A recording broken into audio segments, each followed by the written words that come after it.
একদিন এক কাক আকাশে উড়ে বেড়াচ্ছিল। তার খুব জলের পিপাসা পেয়েছিল।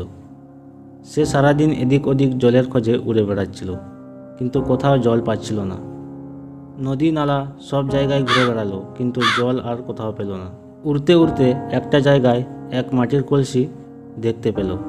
তখন কাক মাটির কলসির কাছে উড়ে এসে বসল। কাক দেখলো যে মাটির কলসিতে জল আছে, কিন্তু খুব ভিতরে। তখন কাক ভাবতে লাগলো যে এই জল কিভাবে খাওয়া যায়। ভাবতে ভাবতে তার এক বুদ্ধি এলো।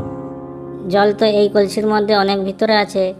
যদি আমি এই কলসিতে একটা একটা করে ছোট পাথর এর ভিতরে ফেলি, তাহলে জল উপরে উঠে আসবে।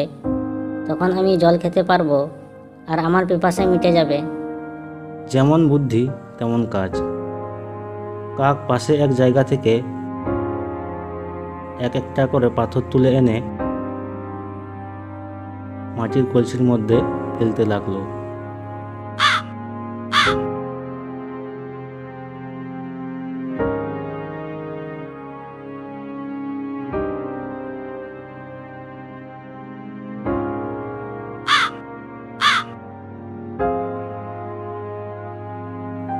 এইভাবে কিছুক্ষণ পাথর ফেলার পর জল যখন উপরে উঠে এলো, তখন কাক মনের আনন্দে জল পান করতে লাগলো।